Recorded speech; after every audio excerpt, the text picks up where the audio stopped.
welcome to another episode of When Records Ruled, the podcast where we share our love of rock music and pop culture from the 70s and 80s and take a few B-side tracks down memory lane along the way. I'm your host, David Norris, and joining me on this flashback musical road trip are my good friends Brian Strom and Lance Schwartz. And joining us today is another friend of ours, Benji Inniger. Hello. Oh, Benji. This is so exciting. happy to be here. Right? First guest. Yeah. It's awesome. I think that's really smart, actually, because now if you start with me, you've got nowhere to go but up. So this is a really wise decision on your part. I was kind of surprised security even let you in the door. I know, man. Like, what? Like a guest badge. Who's this guy? Benji is a nationally award-winning sound designer, composer, recording engineer, musician, and director. This is going to be a long laundry list here, so get settled. You can just say nerd. That's fine. ultra nerd. Welcome to the club. Yeah. He also works as a video game composer and sound designer, associate professor of theater, and concert manager of the chamber music producing organizations Summit Avenue Music Series and Pro Musica Minnesota. As if that wasn't enough to keep him busy, he is also a professional photographer, traveling close to home and faraway destinations to capture wildlife and landscapes.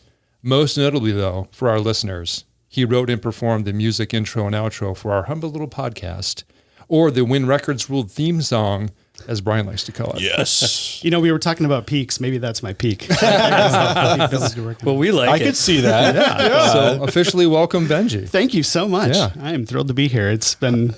And congratulations to you guys. I mean, this has been going for probably a little over a year. A little over 13, a year. 14 months now. And actually, I think it's about the 1 year anniversary of the theme song. Yeah. So Yes. congratulations to y'all on keeping it up. Thanks to you. That's Speaking great. of which, before we really get into the deep stuff, can you walk us through the process of how you recorded that? Yeah, sure. So it's just in my little studio at home. I've got a little electronic drum kit and then 2 electric guitars, bass guitar, whatever. And so way back in the day, 13 months ago or whatever it was, you sent me a sample track, kind of what you were thinking about. And I listened to it a few times. It was really like surf rock. It's kind of like what I remember about it. Yeah. And I can't even remember it because I've heard this so many times. Yeah, I can't even. And and I was thinking about it, and because your first couple of episodes had come out at that point, and just the genre and time period of music that you guys were listening to, it's like, oh, this feels so like modern 90s surf rock, you know, and so like I just wanted to try to dirty it up a little bit and came up with a little riff, and it was really fun because I hadn't gotten my bass out for a long time, I hadn't recorded drums for a long time, and so it was fun to put that all together and just kind of made an afternoon of it and came up with some riffs, and there you have it. An afternoon. Yeah, pretty much. Yeah. Wow. Okay. I was thinking like days and days. That's how long it would have taken me. Totally. Yeah. And we're so glad that you roughed it up and for us. Cause I think, the other one I sent you was pretty clean and a little too tidy. It was like really, and that's not us. Sure. Right. Well, and it was just like the vibe of the 3 albums that you talked about at that point, you know, I mean, it's just like very analog, you know, 70s kind of stuff. And I don't know, I hope that fits the mold a little bit. And I had a blast working on it, and I love hearing it every week when the new episode comes out. So do we. One of the first albums we reviewed, speaking of analog and do-it-yourself, was the Boston debut album. And the guy that is Boston, his name is Tom Scholes. Mm-hmm. And he recorded the whole thing himself in his studio basement. It's amazing, isn't it? It is amazing. So how many instruments do you play, Benji? Well, 0. Well, you fake it pretty good then. I like to dabble in a lot of stuff. I've been playing piano the longest, but I'm certainly not... I wouldn't call it my best. Unfortunately, it should be, but probably guitar. I play a lot of like nylon string guitar these days. It comes and goes in waves, but I play a lot of guitar. I play drums. I play trumpet. I play kind of a weird assortment of Eastern flutes and stuff. I've got a little collection at home, and I do, well, as you guys know, I do a lot of weird sound design and stuff, and so I have a very strange collection of things that make weird noises, and so I try to be able to make weird noises out of a lot of things. But, Eastern flutes. So are you like Zamfir, the master of the pan flute? Well, if you add the word master, it's... Have you heard of Zamfir? I do know. I do know. Who Zamfir. hasn't? Yeah. Remember those commercials? Talk about old cultural stuff. Dave, you don't remember Zamfir? No. Well, no, neither is Brian. We'll dedicate an episode We down will. the line along with when we do Whoopi John. Whoopi Welfare. There you go. John Yep. Yes. Yes. All right. As our first official guest, there's a whole host of things we'd like to talk to you about, but there's some background we probably need to cover here. So how did you get into creating and playing music? Sure. It kind of always just been a side thing that I've always done.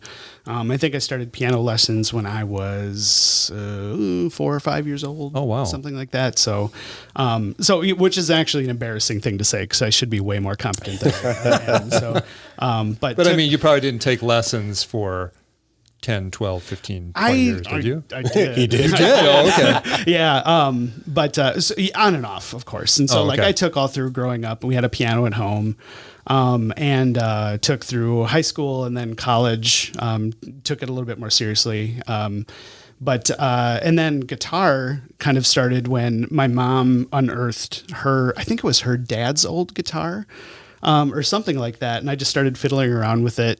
Shortly, I must have been 8 or something like that. Okay. And just got a feel for that. And that really kind of stuck a little bit more because it wasn't the thing that I had to play, if that makes sense. Like I always loved playing piano, but you have to practice piano. You have to practice, the things that you don't necessarily want to play, especially as an 8-year-old. So, You're dictated what you're yeah, gonna be right, playing. exactly. Yeah. And I never took a guitar lesson. So it just kind of was the thing that I did for fun. I did as a hobby, not necessarily as, the more formal musical thing that you're supposed to do.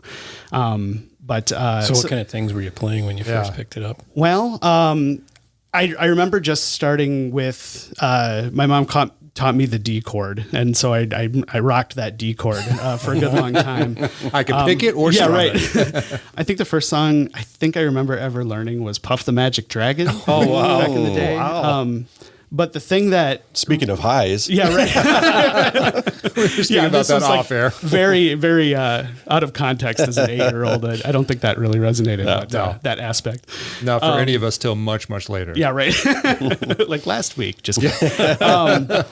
But the thing that really is bizarre, but really taught me how to play guitar was in high school. I got really into Metallica. Yes. Yes. And so I learned every Metallica song. At that point, I think the most recent album was Reload. And so like I could probably play 4, 5, 6 tracks from every album. And just was so into Metallica and didn't really make a big show of it because my parents weren't super thrilled about that choice.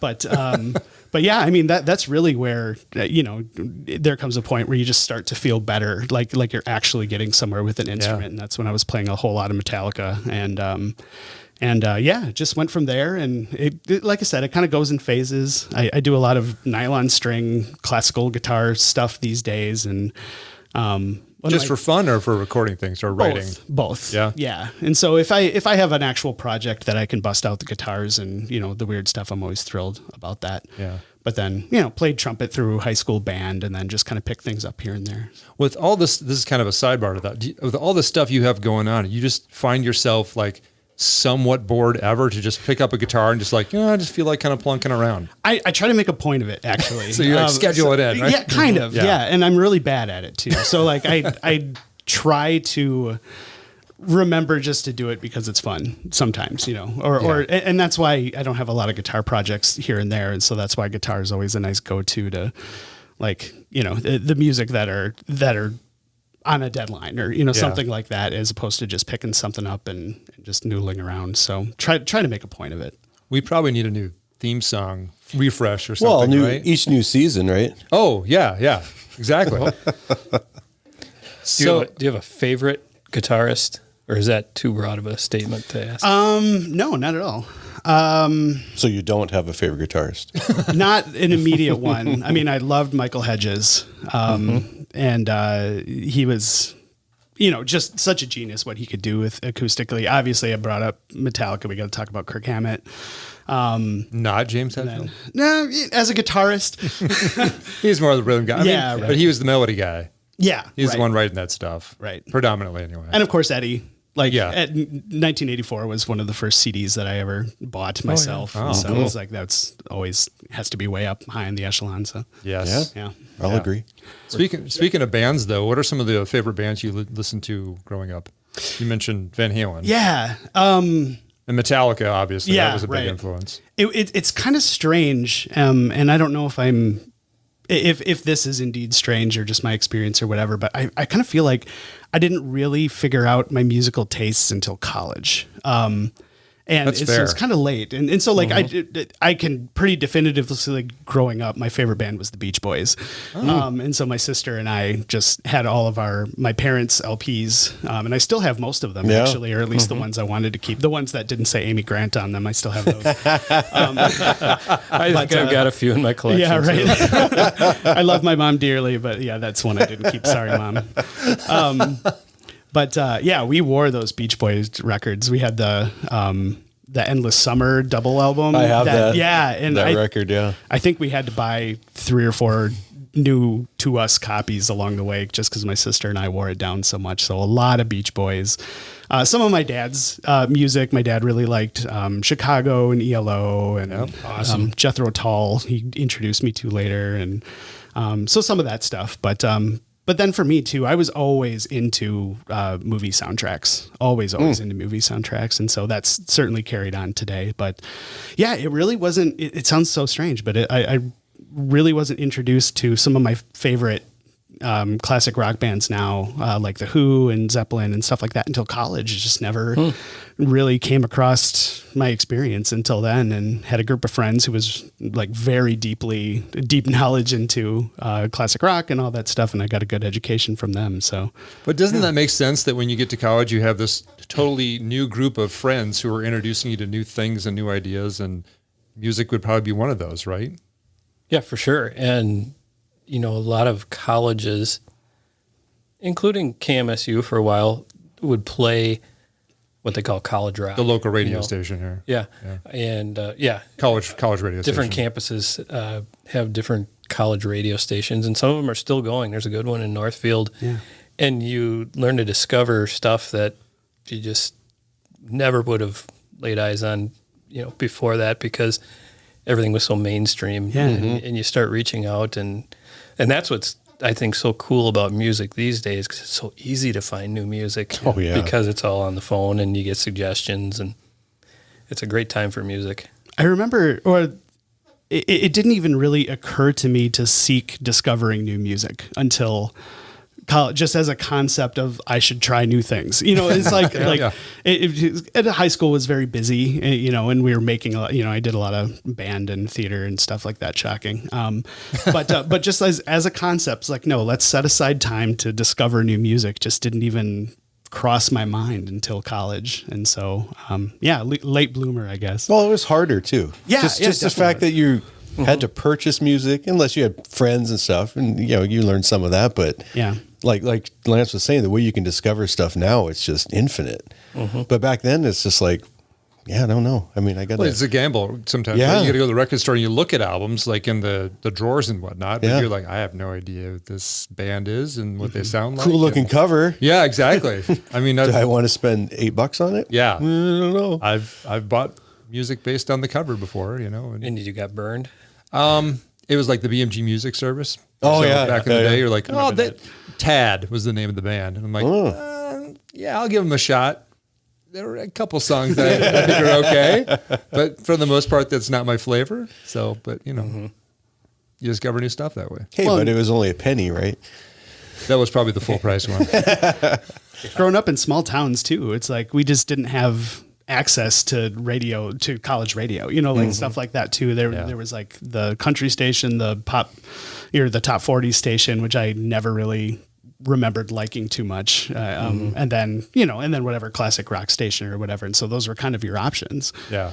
This I don't know why this story just popped into my mind, but you guys might get a kick out of it. So I haven't said the words Jethro Tull in a while, but I do remember it must have been 5th grade-ish, and my dad, who was my principal, so he was always a grade school principal, and I got those guitar magazines like Guitar World. that had the tabs in them. You remember those? Yeah. I used to buy those. And so whatever one that was I had was doing a thing on Jethro Tull, and then the center was always like a rip out poster Yep. and a bunch of photos. So I remember my dad talking that he liked Jethro Tull, and I didn't know much about it at the time. So I ripped out the poster, cut out a bunch of pictures, and he was in a meeting in the morning, and so I went and like plastered Jethro Tull all over his principal's office. Nice. And I remember him like it's vague memory, but because he brought some people then into his office for some meeting afterwards, and it was like that simultaneous pride and horror at the same time as Jethro Tull doing his like kilt poses all over his office. That's good. There's a dude with the flute. Yeah, exactly. Shenanigans. I don't think he knew what to do. So what were the ramifications after that? Maybe there's a reason that I don't remember specifically. Gotta block that one out. You guys went home and jammed it along. Locomotive breath. Awesome.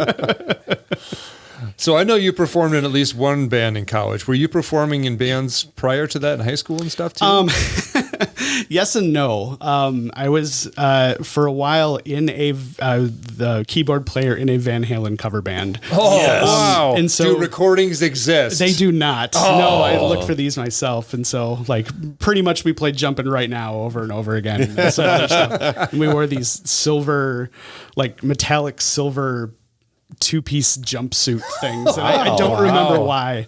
Okay, then do pictures exist? Right. There might be a photo somewhere. I'll see if I can dig one out. That's fun. Well, if you do, right. you know where it might show up. If I do, put a lighter to it immediately, I think. And then I had a little, like, I guess you call it like a little jazz combo in high school too, where we did like kind of gypsy jazz covers of, I don't know, classic songs like old James Bond themes and stuff like that. So it was, yeah, I mean, the rock bands didn't really start until college. And what was the name of the rock band you were in? I was in 2 of them. It was 2? Yep, 2 of them. Amish Carpool, one of them? Amish Carpool was one of them. I played drums in Amish Carpool, and then I played guitar in Rumspringa. Which are very related in their names. Yeah, right. Absolutely. That was the golden age of rock music on Bethany's campus. It was so fun, and You guys were good. You drew crowds. Yeah. And it was a lot of fun. And it was at MLC as well. And so it was so fun to just like have this pool of bands that we could actually get together and do things. And that first, we called it Luthapalooza, which is kind of our, like, it started off as a non-college sanctioned event where we just went and rented out the band shell local at the park. And and did the thing. And it was just because we knew there was a couple good rock bands at MLC, Town Over, and the few that we had. And our bands were very funny because there was, a small amount of people that just kind of moonlighted in between. So we just kind of float in and out of each other's bands, and we knew all of our other pieces and stuff like that. And so the other band was Squirrel Master. So those were the big 3, and we just kind of float around between those bands. And man, it was fun. I remember watching you guys down there in Sibley. Yeah, that was fun. One of our friends, Jake, just had his 40th birthday, and for his 40th birthday, he wanted to get the bands back together. This was just this past summer, so it was very fun and very, very sad what we've all become in the last 20 years. But we did the thing. We played the old tunes and some new ones, and got. Well, that's got to be fun though. Anyway. Oh, it was a blast. It was so much fun. Yeah, annual thing now. Not that I've heard, but it's always possible. Everyone's got to turn 40 at some point. Yep, that's right. Yep.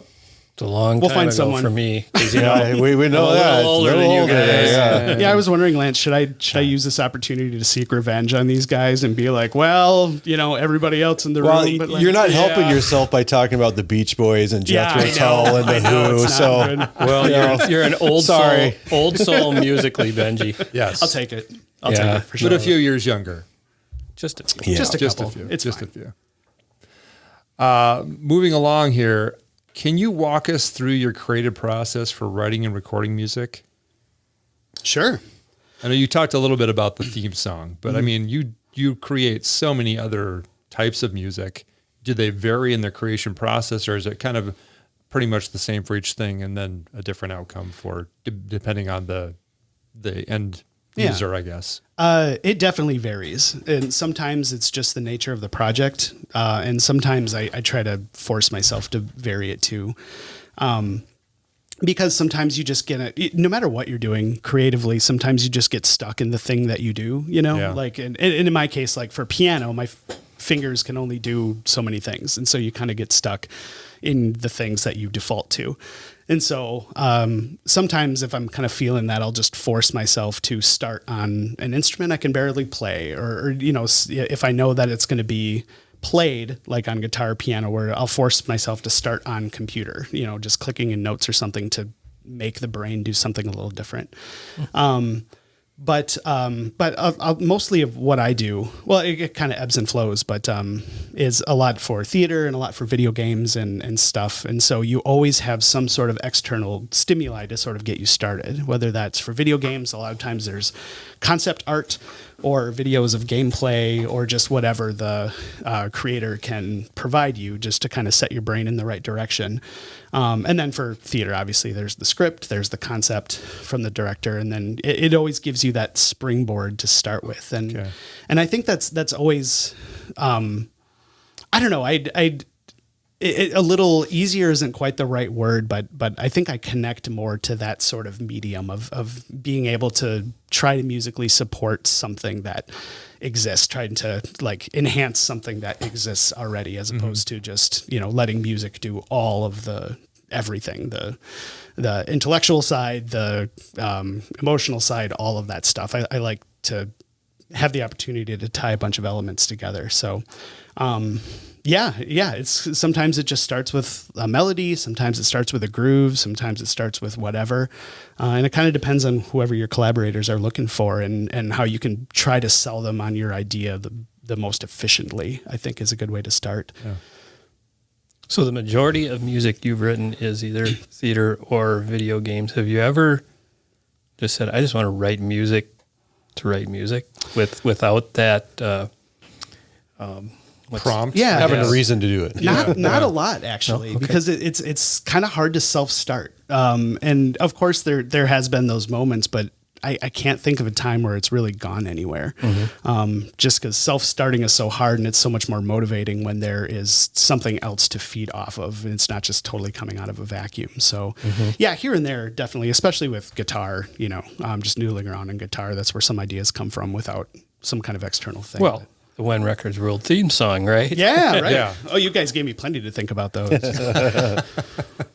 So how did the whole video game side of things come into play? Because, playing guitar and being in some rock bands, I mean, how'd that translate to all of a sudden doing stuff for video games? Did you play video games growing up? Did you have a go-to or one or two systems? I sort of have had two periods of video game playing in my life. And so I never had a system growing up. And I've always liked video games, and I'd have to sneak over to the neighbors to play Duck Hunt. There you go. But original NES. Right. Yeah.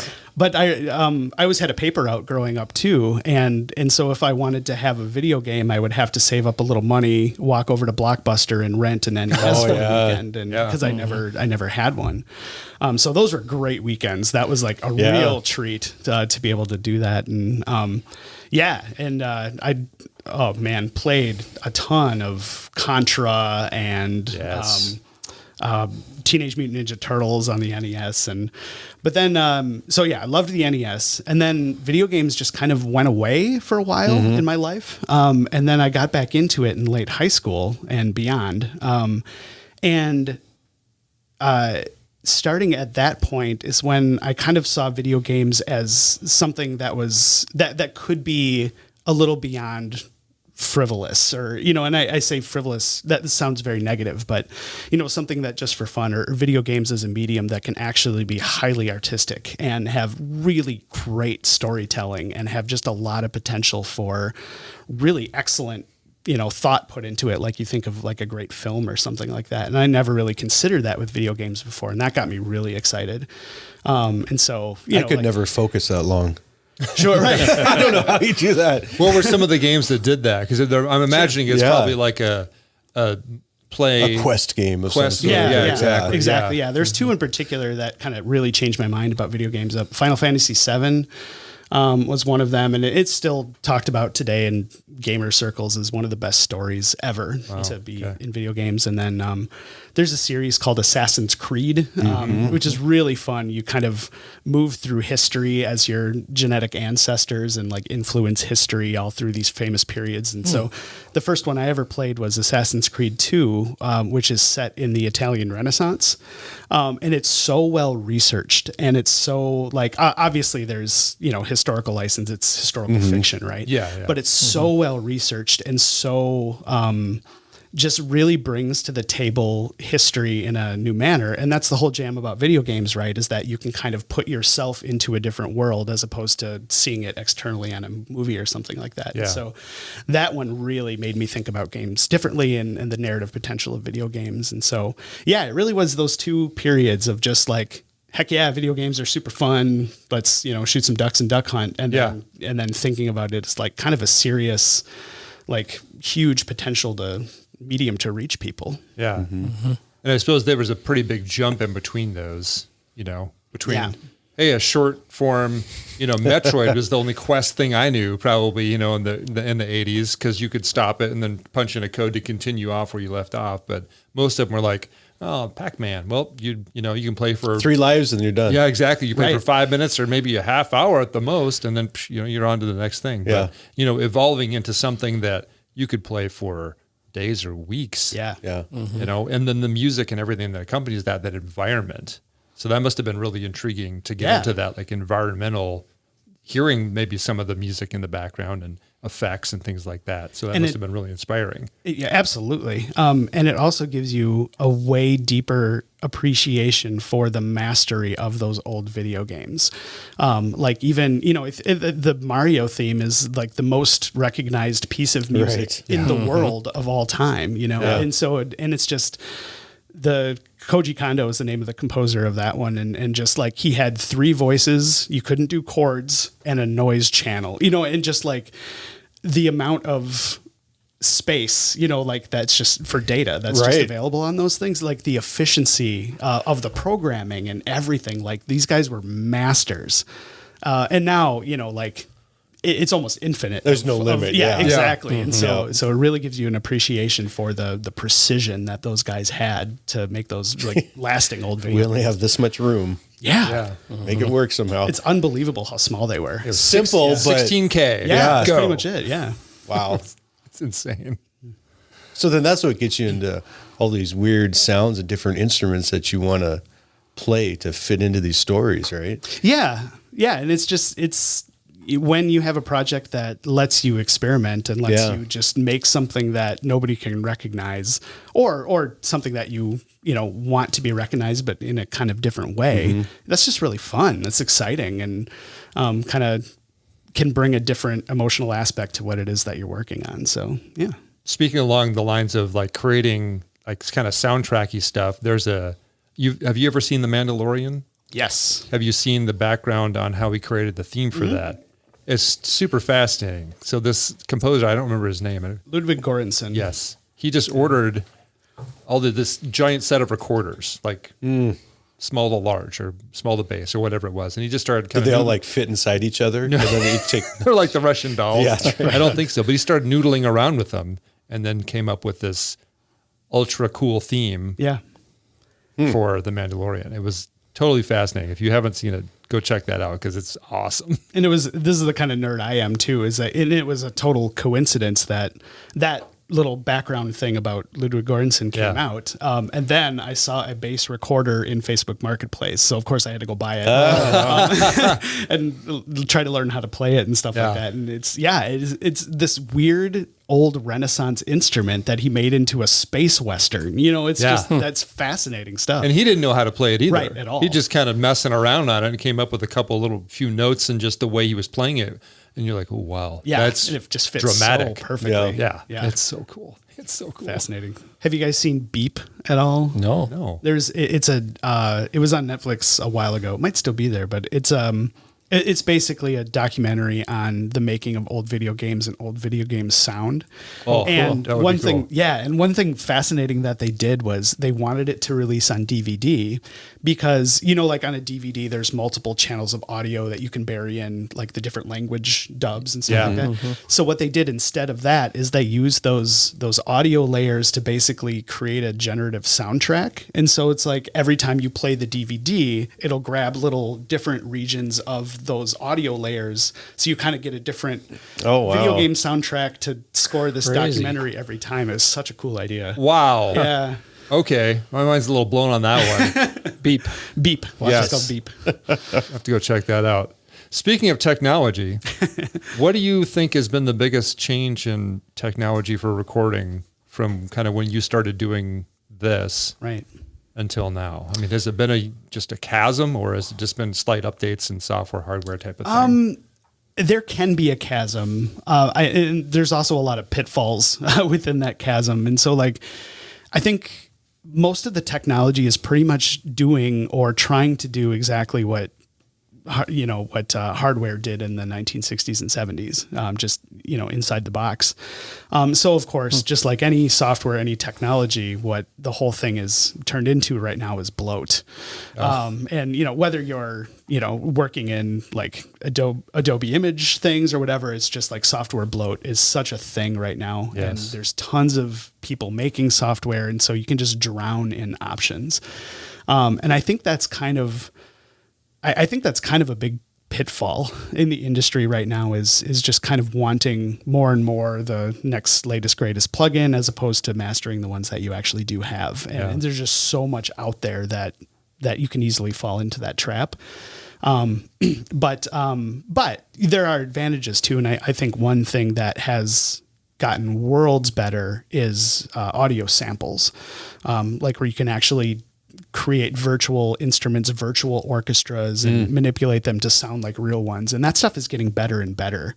And it comes with the good and the bad too, because of course you can, have a full orchestra at your fingertips at your disposal and it sounds really good. But at the same time, there's a lot more live musicians that have less work because of those things. Yep. So, even every TV show 15 years ago still had a live orchestra playing their background music, and now it's incredibly rare to have Isn't that done. the world today? Very much so. AI, even I'm not a big time writer, but I write, and now kids can I shouldn't say kids, anybody can say, write a story about with these parameters, and it turns out not terrible. Yeah.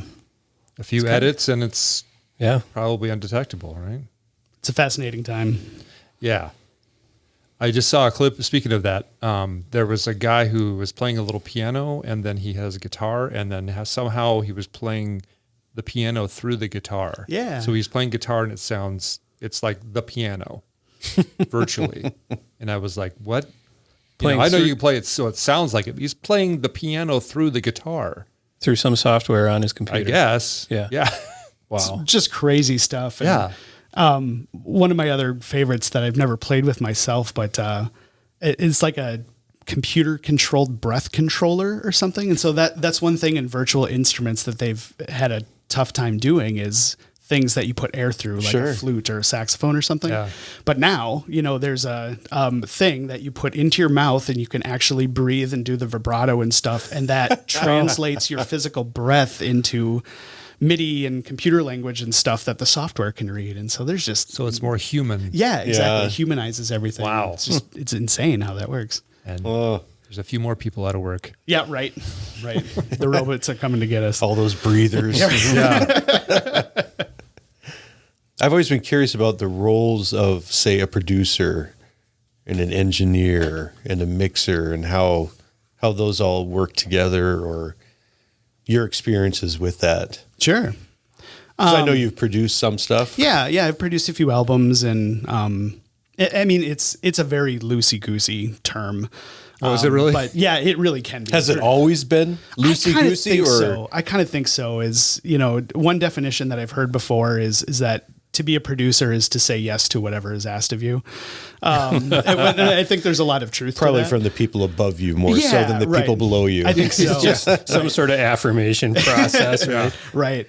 But if you, if you watch documentaries or whatever of how, bands create albums and stuff, sometimes a producer role is more stick than carrot, or vice versa. Sometimes it's therapist, sometimes it's coffee maker, sometimes it's creative super genius, and oftentimes all of those things within one session. So, to be a producer is really, and I haven't done a ton of it by any means, but like is really to sort of read the room, see what the room needs, and try to keep everything on track with whatever that happens to mean, whether that means deciding to quit for the day, whether that, means, we're going to take 5 and talk about it, and whatever it is. And so it really is a people position more than it is like a technical position. And I think that's the big difference between maybe a producer and an engineer, is that engineer is so second nature. Whatever it is, piece of technology, mixer, whatever they're working with, has great ears, can knows exactly what to sort of carve away from a recording to really make something pop is your engineer, and doesn't necessarily have those like human responsibilities to do for the most part. That does make a lot of sense from what I know of our stories, probably reading about producers, and also some, I pointed you to the Pixies documentary online, and, hearing a producer talk and them talking about them from this podcast was fascinating, because it's exactly that. It's a relationship manager, even within the band and with individuals. You've probably seen I've seen some documentary on Metallica albums being created, and Bob Rock and other producers and their role in that, and pushing the people to create more, do something different, and then also, creating an atmosphere that everybody can get along. Yeah, Peacemaker. On our Rat episode of Out of the Cellar, we heard a lot of that. Oh, that's That producer was working on the sides with different musicians and trying to feed everybody's ego here, and putting out fires and stopping fights and encouraging over here, and Have any of you guys checked out Dave Grohl's new book?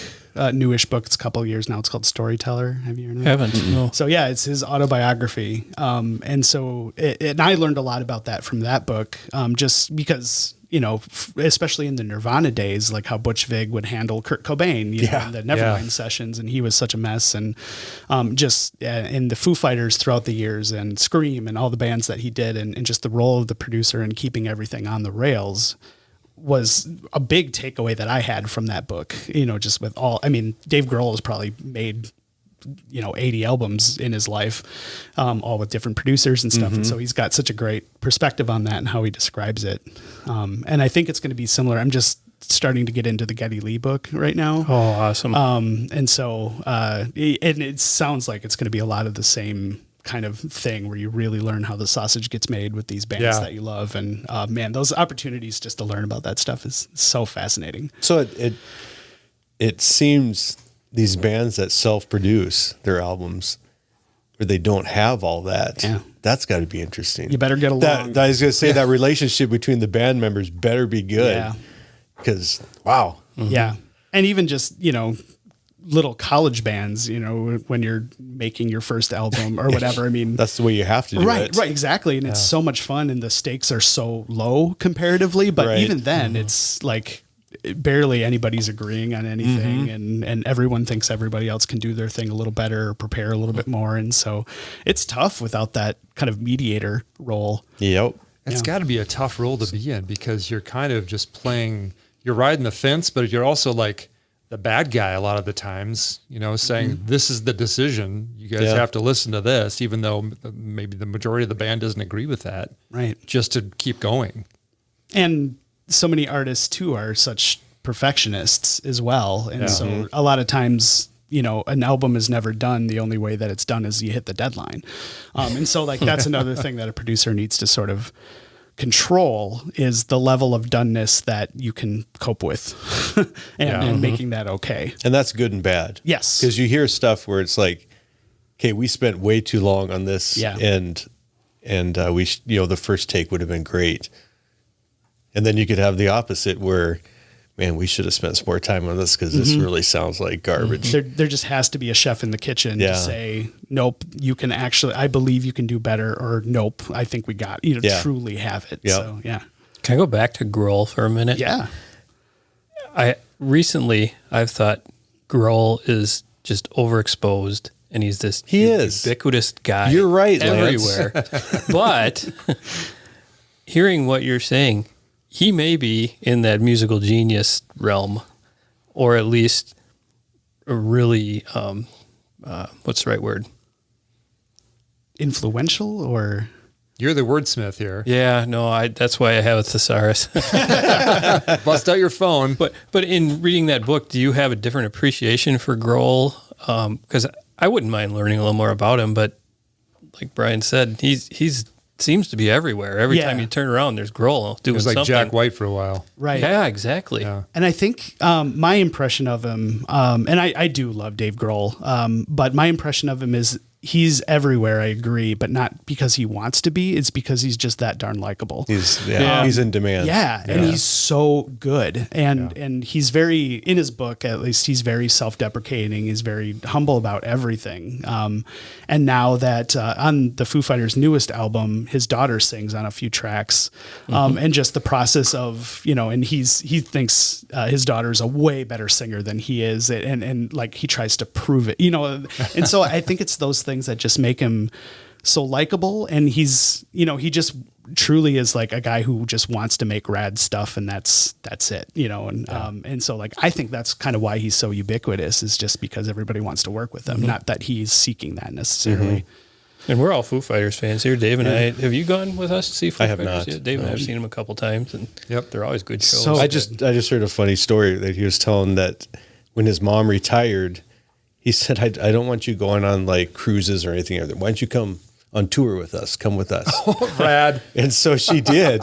And then she's on tour with them all the time. She's like, well, where are all the other moms? Why aren't they touring along? So now I think she is writing a book of some sort where she is going to all these other band members' moms and, get in the history, interviewing them on what it's idea. like to raise a musician. That's kind of such thing. a fun idea. Yeah. That's so great. So His mom plays a central role in that book too. So really? Yeah, I would be fascinated to get that from her perspective. Yeah. he's like, people come up to him like, where's your mom? Oh, she's up with Green Day upstairs. Yeah. Hanging out with them, I thought you were going to say she's going around to the band members and like getting their moms to get on tour as well. So she had some like group. It sounds like that's what she kind of assumed. There would be more moms out on tour. Yeah. Why aren't you out with your son? They can afford to have you out here, right? I'm sure a lot of them don't want their moms on tour. I was going to say, I with them. feel like the lore of rock and roll would be so much different if all the moms were on tour all the time. Oh man, whatever. Be a very different vibe. Well, I'm sure in his Nirvana days he didn't want that, but at this point in his life, he's probably okay having his mom there. Yeah. Things are a little more under control. Okay, now I'm going to spin back to the other book you mentioned, Geddy Lee.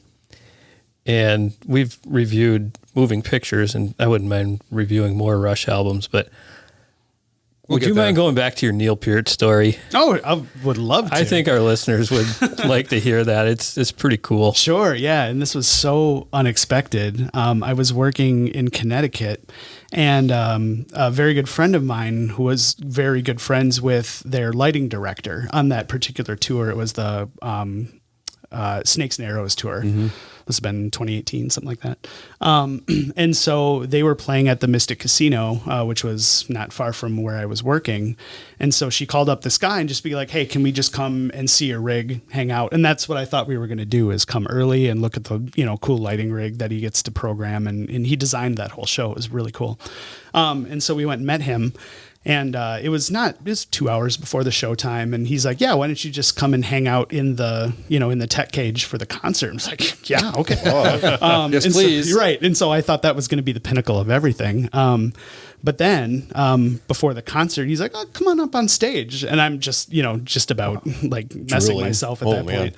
And so we got to tour the whole stage. I got to play Geddy's keyboards a little bit and check out the whole thing. And then Were the washing machines on stage? Yep, we had the washing machines. I got to go. You played Jump, right? Yeah. And I've never been allowed back into the state of Connecticut ever. Oh my God. I got to go behind Neil's kit and everything. I was too nervous to touch anything. But then he's like, oh yeah, it's just, we got some time to kill. Let's go backstage a little bit. So, okay. So we followed him, and Neil was back there. He's got a duplicate drum kit off stage for warm-ups and rehearsal and stuff, and he always gets there early, and I'm sure I'm mixing my details up, but he puts in like hours before a concert just warming up and getting into whatever headspace he needs to do. And so we didn't want to disturb him, very strict, and he's pretty famously not a fan of fans. Yeah, which is fair. And so we didn't want to be visual or anything, but we sat right outside that room for 15 minutes and just listened to him warm up, and then he would make what he would consider a mistake and kind of cuss himself out because he was so upset about it and start over until it was So perfect. you could hear all that? Oh yeah. Wow. I mean, it was just, we were around the corner from this. And at this, I just remember this so vividly. Like, I was leaned up against the wall looking at his motorcycle that he drives everything in their tour bus. Yep. And then Matt, the lighting guy, was like, oh, let's go on the tour bus. And then they weren't on there. He went on the crew bus. They were on the bus next door. So I didn't get to meet Getty or Alex or anything. But anyway, we're still listening to Neil do his thing and hanging out on the tour bus and whatever, and just kind of got a really great glimpse into that lifestyle. And, everything was impeccably clean and organized, and that's because very they're old professional. now. Yeah, exactly. Yeah. Exactly. It's not what I expected going on to a tour bus. Then got to experience the whole concert from the tech cage, and it was one of the best concerts of my life. And just being able to hear, and at that point, Neil wasn't around for too much longer after that. And so to have that experience to, just to see his motorcycle and his, touch his drum set and stuff like that, it was just so impactful and so cool. I'm so in debt to her. Name was Raquel, who brought us there. I'm so in debt to her for that. Shout out to Raquel. That's awesome. It's amazing. How was the sound in the tech cage? I mean, were you hearing they use in-ear monitors now, so yeah. I think you hear more of the instruments themselves, or were the drums kind of predominant? No, I mean, it's right in the center of the arena, so it's. Oh, where, you were in the mixing. Yeah. So right where the sound and light guys that's sit. Perfect spot to sit. Man, it was amazing. And then the other thing that it taught me is how many drunk idiots that these guys need to deal with every single night. Really? Yeah. Just shouting stuff at them or what? Yeah, exactly. He's like, oh man, I can't hear the whatever. The lights are too bright. The strobe lights are gonna make me throw up, man. And it's just like the whole concert. Man. These guys have to deal with that. So they have their own security around there? If it gets bad enough, they can push a button and But it was arrive. that guy that was in front of us at Brit Floyd. Oh, yes. Oh, my gosh. We needed that. We were at we Brit needed security Floyd, there. and they're a very good Pink Floyd recreation. I mean, it sounds pretty similar to the original recordings. But their biggest fan was sitting in front of us. Yeah. Oh my gosh. And standing up and, you guys rock. But it was stand up, sit down, stand up, sit down. Yeah. Repeatedly. And then hold your beer up. I'm going to toast the band. Yes, that guitar lick. Yes. And then back down. And that's a great story, Benji. I'm guessing maybe a concert highlight, or maybe it's got to be number one. Best concert experience ever. Yeah. My first concert ever was Weird Al Yankovic. And so I thought that would be tough to top, but it was. I've never seen him in concert. I think he played Minnesota recently. He was in Mankato about a year ago. He was in Mankato? Okay. Yeah. Wow. My dad took me. He didn't tell. I can't even remember where we went, but he just we're going somewhere and loaded up into the van. Oh, fun. I had no idea. And we went to the Weird Al concert, and it was so energetic, and just he puts on such an amazing show. What I've heard, his band is incredible. So I hope it's unique that 1 and 2 are that story, and then Weird Al Yankovic. Right To back. What kind of upcoming projects or collaborations do you have in the pipeline right now? Sure. So the big one right now that's been going on for a long time, so probably for the last 14 months or so, I've been working on this grant project. And so I've been really getting into photography lately, and nature photography and videography. So, which is really follow him, Blue Sioux Homestead. That's my farm one, but Blue Sioux Photography is Blue Sioux Photography, yeah. The other Follow one. them, folks. It's We'll put some links really, in the description too. Oh, thanks, guys. really Appreciate good that. stuff. Yeah, really appreciate that. It's so soul feeding for me right now. I'm just really loving doing it. But this project that I applied for, so I'm basically making a kind of a BBC Planet Earth style nature documentary of Minnesota wildlife was the goal. And so for the past 14 months, I've been tooling all over Minnesota, compiling video and shooting this thing. And so that's broken down into 4 5-minute scenes or movements or whatever per season, one per season. And then I wrote music and then I wanted to score the music for this thing and make that into the film project. But it's just grown exponentially since that time. I originally was going to just write it for 15 musicians or so and hire them and record it and be done. But now it's going to be premiered live by the Mankato Symphony next January 19th, I think. And so all of a sudden I had to write it for full orchestra, which is a little different. Yeah, I imagine. It's not that hard. Right. Come on. It's like 2 more instruments. Come on. And so, which means we have to record it with full orchestra. So in a month, I'm actually flying out to Budapest, Hungary, and we're recording it with the Budapest Scoring Orchestra. Wow. Out there in late May. So we're going to have the premiere here in Mankato on June 20th of the recorded version. Then we'll do the live version in January. So that's largely been dominating my life lately. And Holy cow. It's been so so rewarding, and I'm so I'm not sick. I've probably seen the film, and it's pretty much done at this point. Music's all written. It's just waiting to be finished. But I've seen it thousands of times and heard the music thousands. I'm just not sick of it. Because it was such a warm, wonderful experience to make. And I'm really excited to have other people see it finally too. So have you been everywhere from Ely to Emmons and everywhere in between? The only place I didn't get to, regrettably, was the very extreme northwest corner of the state, just because it's so stinking far away. 8-9 hour drive up to.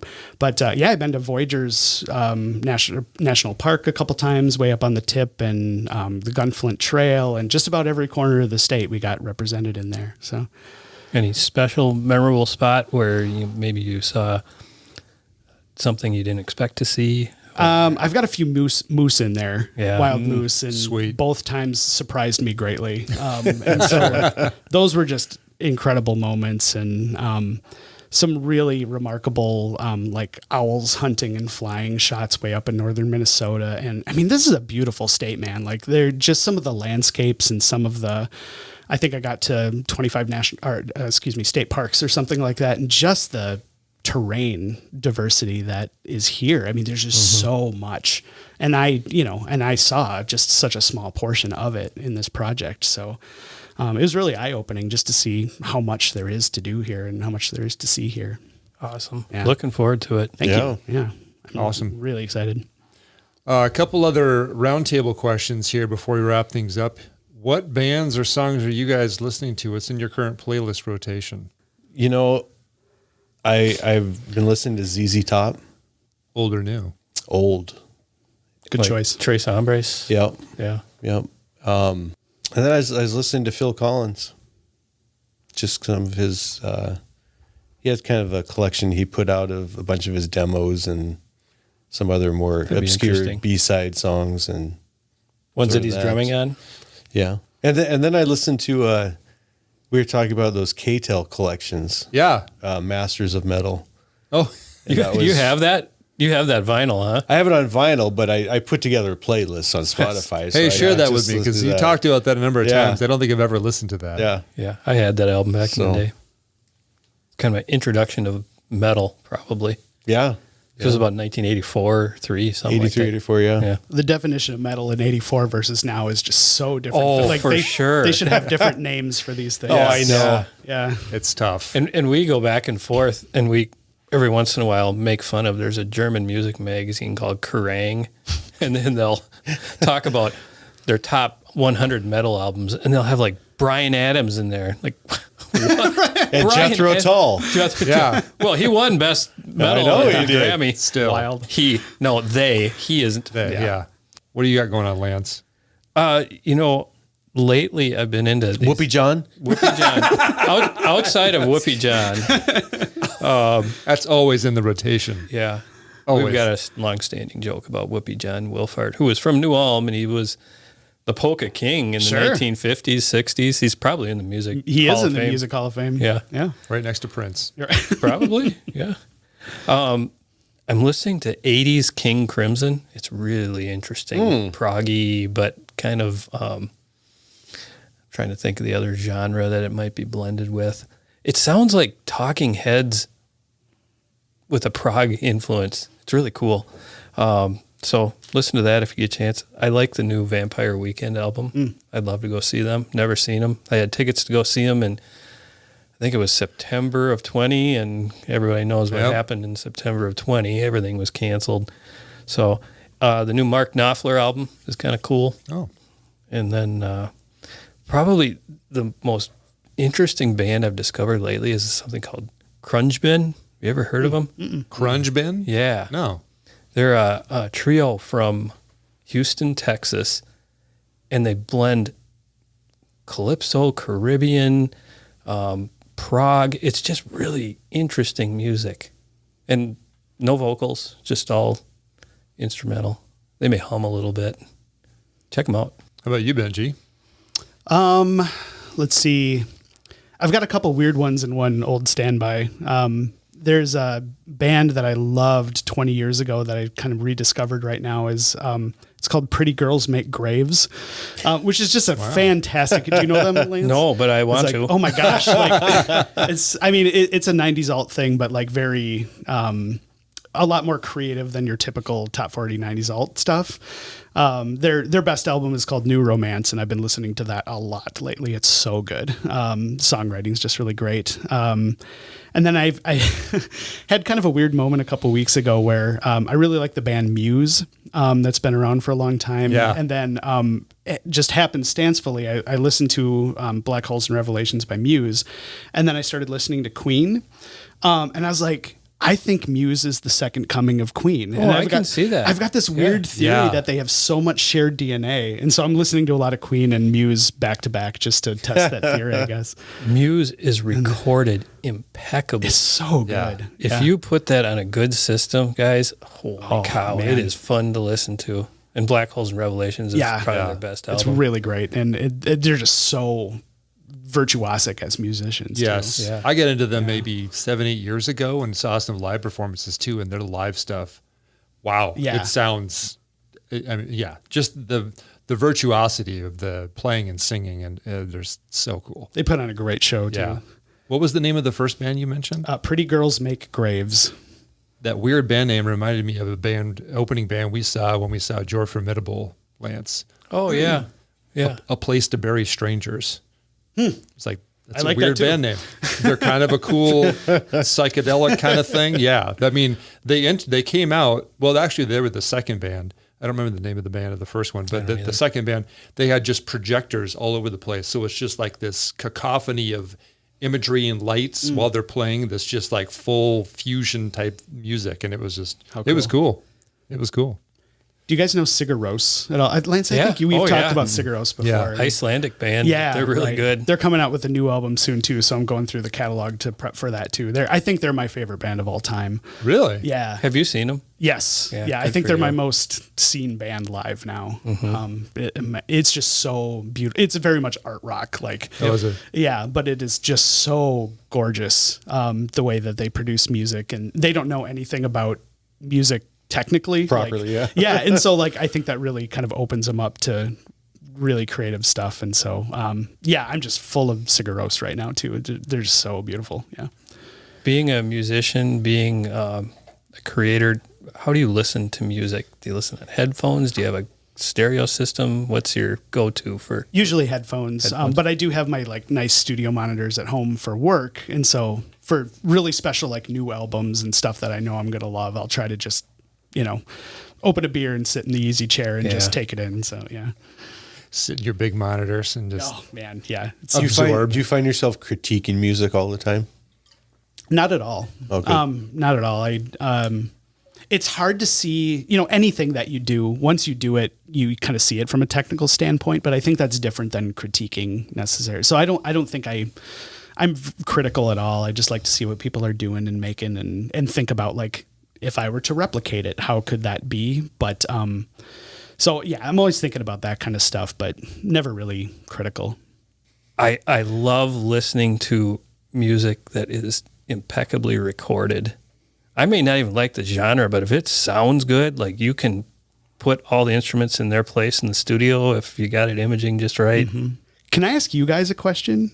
Is there a band or similar that you used to love that was like life-altering amounts of, like, this band that has completely fallen off a cliff for you, that you've just completely lost your taste and interest for? It's just funny. As Lance was just talking, I was thinking to myself, have you ever loved a band and then read reviews or just heard people talking about now that, it's really bad, it's not good, but you love that album, right? Yeah. So how does that affect you? Do you fall into that and say, do you go back and listen to it more critically now and you're like, yeah, they're really right, and now I don't like it and I used to really like it? Does that happen to anybody? Well, because if you love something, someone tells you it's bad, and then all of a sudden you're feeling like, well, maybe I'm listening to bad music. Sure, right. I don't fall for it. If I like something, it's subjective, right? Yeah. I mean, I'm not afraid to say I do like polka music once in a while. yeah. I appreciate it, especially if I got a beer in my hand. But Are you polka-ing while you're listening to polka music? no, I'm not a very good Not that he's dancer. going to All right. admit to anyway. But to Benji's question, Yeah, that's a good question. some of the bands I listened to in the 80s, like Journey and Styx, I can't listen to as much. I do like some of the Styx stuff still, but that stuff is recorded and layered, so much that it's really hard to listen to. Yeah. It's just like this. Is that because your equipment's so good now? Well, that you've ruined music that you used to like? No, some of it just doesn't sound good anymore. I appreciate an album like the old ZZ Top. Mm-hmm. Well, it's only 3 instruments, and that's how they recorded it. But when they start layering sound, a lot of that stuff that's layered, Journey, Styx, maybe, I don't know, REO Speedwagon, that sort of stuff just doesn't resonate too much anymore. Sure. I can't really think of an album or a band necessarily, but I know recently Brian and I have kind of fallen into this. Our local radio station just played the death out of Led Zeppelin. So I listened to a song, probably a few weeks ago, and it didn't do much for me. It didn't be like I didn't get into it. Mm-hmm. And for whatever reason, it's just I'm still on the burnout phase. Yeah. And I was a huge Zeppelin fan in high school and into college. I was collecting every album I could possibly get on CD. Mm-hmm. And that was in constant rotation. That and Pink Floyd. And now I just can't go back to them quite yet. Zeppelin and Floyd. Zeppelin. No, I can go back to Floyd. Yeah. I haven't listened to it as much, but I can go back to Floyd anytime. Yeah, it got overplayed a lot. Yeah. Led Zeppelin 4. But there's maybe some other bands like Creed. Like Creed gets dumped on all the time. I actually liked Creed. I have a couple of their CDs. I don't listen to them as much now, but maybe it's just because, you kind of move on and you'll maybe go back and sample every once in a while. Do that with a lot of bands and CDs though too. Yeah. I just remember when the whole grunge thing started. Yeah. And at that point, then I started selling off all my 80s stuff so you could buy new stuff. You're like, yeah. I'm not listening to this anymore. This is, yeah. So you did get influenced by that. Yeah. And then that's not cool anymore. That's right. Yeah. And then all of a sudden, 10 years later, you're like, man, I wish I had all that stuff from the 80s that I had. Yep. And we went to, what was the big concert we went to with, there was like 5 bands and it was Poison and Cinderella. Oh, yeah. And all Locally. that. Yeah. Yeah. Yep. We went to that and Poison, Cinderella, Dokken, and like Slaughter. The stadium was sold out and I was just like, yes, we're back. I said to Dave, it's like, does this mean we can start listening to 80s music again? And like confirmed it. And then it was like back on board. Yep. But yeah, there was like a 10-year period where it was just kind of like, not listening to that stuff much anymore. I never got into 90s, the grunge stuff that much. Because you're too old. Maybe, yeah. But Dave and I just went to see Pearl Jam last summer, and it was one of the best shows I have ever seen.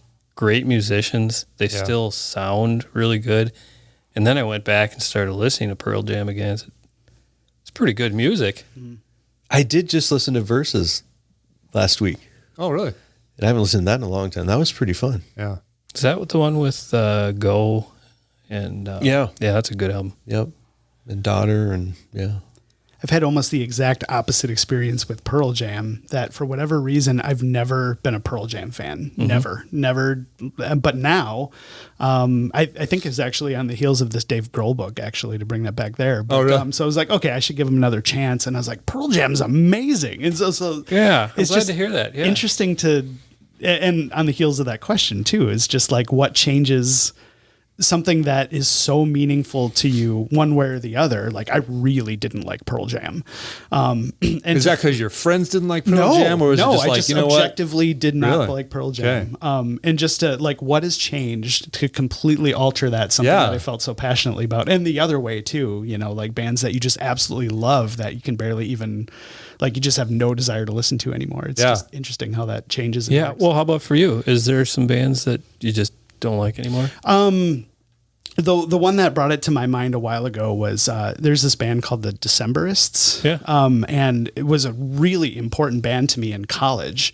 And they're not even that old of a band relatively. But I was just obsessed with them and saw them in concert 3 times, I think. And just like, and my best friend was a huge fan too. And so, but now, like, their last 3 albums, just complete loss of interest. And I'm just trying to analyze, like, what changed. It's the same music, you know, they're the same goals.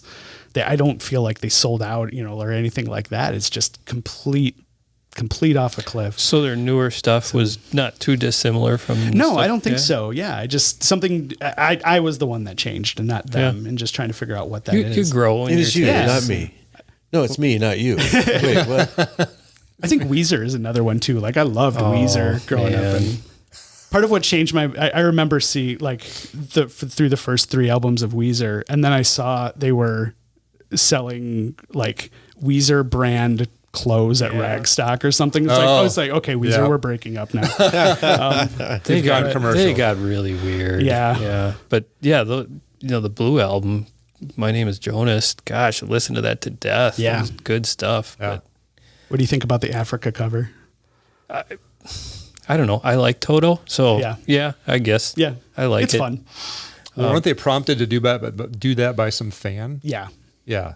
Something like that. It wasn't their Then initiative. Toto did what? Hash pipe. Yeah. That's awesome. That's a great. You thought, yeah, what's the worst song we could do? Yeah, let's do Hash Pipe. That'll throw everybody off. Let's do Beverly Hills. Toto, dude. Do you know one of the background singers, the band members of Toto, is John Williams' son? Yes. Isn't that crazy? The Star Wars composer. I did not It's know like, that. And he's it's been wild. with them since the mid to late 80s, Yeah. something like that. Yeah. Wow. Wild stuff. He's got a great voice. Yeah. He's got that, rock, tenor rock Really? voice. Yeah. Joseph Williams. Wow. I just don't know why I thought of this, but I just remember when you're in the thick of things and new bands that you like, and then discovering that they had like 5 previous albums. That was so fun to go back and buy those and just discover this whole new world you didn't know of. Yeah. That I'm was still so doing that fun. with certain bands. Well, now it's so Yeah. easy to do. Yeah. Like, oh, I like this song. Oh, they had like 8 albums on it? Yeah. Oh, all right. Well, But there we back go. then it was like, oh, I got to go buy an album. Okay. That'll transition back into coming this full circle. Some of the current bands in my rotation. Now that we're getting back to me. Yeah. Just kidding. Yeah. Black Keys is one of them listening to now because they have a new album called The Ohio Players. But Black Rebel Motorcycle Club, Lance that. and I saw them open for the Cult. But that's one of the bands that I discovered and then started going back in their catalog now. And they're still producing some new stuff that came out. So it's really cool music. Fu Manchu is another one. Have you heard of them? I like Fu Manchu. Yeah, they got a really thick, full sound. Yeah, That's why I like them a lot. Since we're talking Black Keys, I'm going to be seeing them this summer. So what other concerts you guys have coming up this summer here? We'll start with Benji, maybe. I think the only one I know of, and I hope there will be more, And another full circle moment is I'm going to Metallica in August and at the US Bank Stadiums. Hoping to see that one as well. Yeah. It's going to be, I'm going with my sister and brother-in-law and my wife. So Nice. You going 2 days? No, just one. I think. Friday or Saturday? I don't know. Or Friday or Sunday? I'm not even sure. He bought the tickets. And, Oh, okay. Yeah. You know who's opening? I think it's Pantera. That would be Friday. Okay. That's With there. Wolfgang. With Wolf. Yep. Yeah. Yep. Good. Mammoth WVH. Excited. Open to be there. I've for only that one. seen him once before Metallica. So, yeah. It'll be an interesting experience 20 years later. Yes. I saw Metallica in '88, the And Justice for All. I bet that was wild. It was. Is that the Day on the Green one? That was the Monsters of Rock. Monsters Rock. Okay. Yeah, and that was like a week or two before the album came out. So Oh, You weren't familiar with any of their stuff, probably, no, were you? well, I knew some of their stuff because You we'd did, hear okay. some things locally. Okay. Yeah, they're from the area, aren't they? Right. San Francisco. Yeah, but Harvester of Sorrow, that's the one I remember. Yeah. That one just Ingrained in your brain. ingrained in my brain. Yeah. So good. Yeah. He's like, this one is Harvester of Sorrow. It's a rock. Yeah. It's like, whoa. I've always, Concerts for you, Brian? The one that I'm really interested in is I heard the Stray Cats are coming this Yeah. summer. up to the ledge. Yeah. That one's really, I would really love to see Brian Setzer. So that one's, You know, he's a resident of Minneapolis now. What? Yeah. Wow. He lives Did in not. Minneapolis. Yep. Well, we should be playing in the Wow. area more often then. Yeah. yeah. He does his Christmas show at like the Orpheum or State, one of those two every year. Okay. The Well, Brian we have- Setzer Orchestra doesn't play anymore, do they? I don't Are think they I so. don't think so. Yeah. No. Just him and whatever band memories he gets together, I guess, right? I guess, yeah. So this is the 3 original members. This is the original members, yeah. That's pretty cool. So I think that would be a lot of fun. What are you going to see, Lance?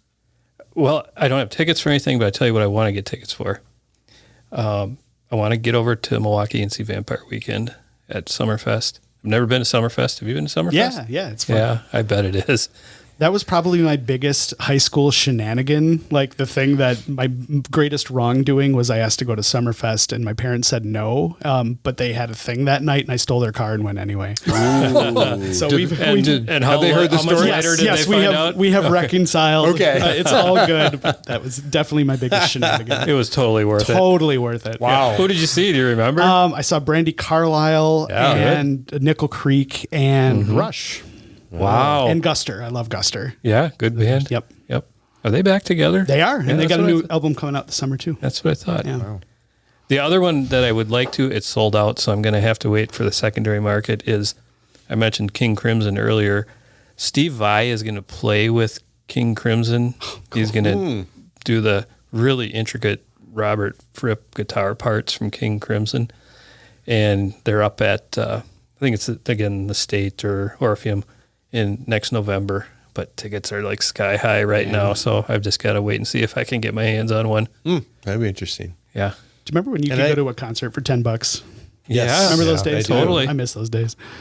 Yeah. Yep. Early on, we had a episode on concerts, and so we dug out some old concert tickets and stuff, and it was fun looking at the prices back on those for some pretty big name bands. Oh, $25, and you were like right up next to the stage if you wanted to. No, they were like $12. and Well, something. some of yours, Oh, yeah. man. I think the cheapest I had was maybe like 18. Yeah. What's the most you've ever spent for a show? I have nothing crazy. Probably $75. Good for you. Yeah. Over 100, I think. I'm too cheap. Yeah. But not anything more than 120, maybe. Things around that for me too. $100 or so. Yeah. I did something stupid 2 years ago and spent $300 for a Bruce Springsteen ticket. Was it worth it though? It was worth Sounds it. like it would be. Yeah. Yeah. Well, then why was you it stupid? sound convinced? Yeah. I mean, yeah, it was worth it. Went with my friend we've been friends since we were kindergarten. Big Springsteen fans over the years, and yeah, it was totally worth it, I guess. So I One just of saw the- a video clip of Sammy Hagar at Bruce Springsteen's show. Yeah. Just a couple Oh, weeks yeah. ago. He was jamming He's out. on the side singing along and just kind of out in the crowd. I mean, he wasn't like on the side of the stage or Yeah. anything. Yeah. when you figure With the he common plays 3 hours, $100 an hour, yeah, it's not a deal, but Yeah, right. it's worth it. He better play 3 hours, is what you're saying. Yeah, exactly. It's cheaper than a plane ticket. Yeah. Yes. This is true. One other concert I was going to mention, I think we're maybe all trying to try to go to, is Tom Kiefer's Cinderella, Yes. playing Yep. locally Yep. at a little Rib Fest local here. Mm-hmm. And then I'm hoping to maybe see Foreigner too. Maybe that's a weekday decision. Maybe take my wife. She's interested in seeing them. Even though there's no The original Foreigner members. cover band. The Foreigner cover band. Because there's no Probably original the members best left. Foreigner cover band you'll ever see Probably. live. Yeah. Well, Lita Ford is opening too. Yeah. From the Runaways. That's right. It's all right, guys. A huge thank you to Benji Inniger for joining us today. Pleasure having you on the show. This was so much fun, guys. Thank you so We much. are happy to have you here. This was a lot of fun. Great time. Much better than reviewing albums, right, guys? Yeah. Oh, Because you guys had zero prep. We maybe will have to get back to that. Yeah. except I learned that I was supposed to prep a little bit. A little bit, yeah. So if people want to hear any of the music you've created or see some of those amazing photos, where can they go? Hearbenji.com, HEAR Benji.com. Awesome. And you're on social media too. Yep. I'll include links to some of your stuff on our show notes and on our socials. So be sure and look for that. Thanks again, buddy. Thanks, guys. Awesome. Thank you. Keep up the Yep. good work.